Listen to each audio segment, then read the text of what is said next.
Hi friends, it's Michael Kostroff, and this week we got another one from the old mailbag from Lori, who's a friend of mine. Hi Lori. And she says, I love your weekly videos. I do have a question. How do you make yourself appear so comfortable in environments on screen? When I watch your work in TV and film, it feels like you really live in those environments. Any tips, and any that might be useful for creating environment in self-tapes? So, Lori, thanks for writing. And look, full disclosure, I've had this question from Lori for a long time, and I've put it off because I don't know that I know how to answer. First of all, thank you for the compliment. I wasn't aware that I had any kind of special skill for appearing comfortable in environments. I do love to go explore the set. Love to do that. I think that's important in detail. As much as possible. This is why I'm stumped. I don't know what I'm doing to make that happen. But in terms of your self-tapes, creating environment in self-tapes, and this is the second part of what you asked about.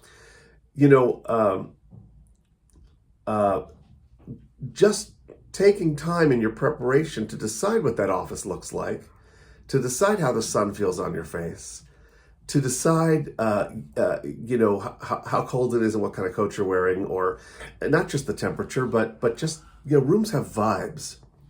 I had a role on The Closer where I was playing a doctor, one of two doctors who had accidentally killed a kid on the operating table, and I just knew this guy had never been in an interrogation room before, and just sort of imagining that did something to me when I auditioned. It just has an effect. I'm picturing it now, and it has an effect on me. So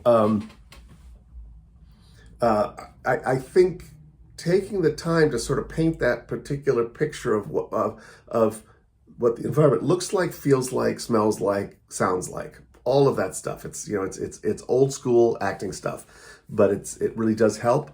And it helps elevate it off of your, out of your bedroom or living room or wherever you are.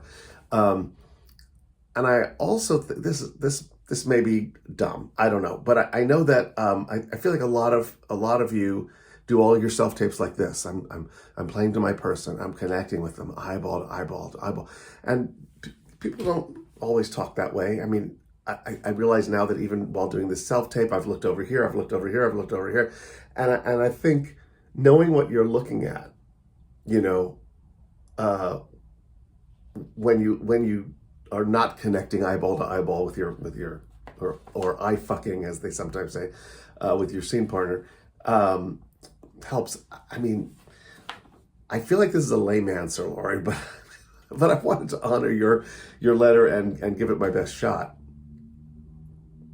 But I don't know how I'm doing the thing that you're telling me that I'm doing.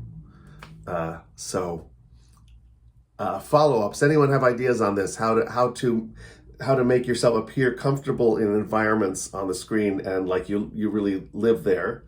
And any tips for creating environment in self-tapes? Go. I want you to help me with this one, friends, because I feel like I gave a partial answer. Anyway, that's the answer I have for you. Thank you for writing, Lori. And I'll see you all next week. Looking forward to your thoughts on this one. Bye-bye.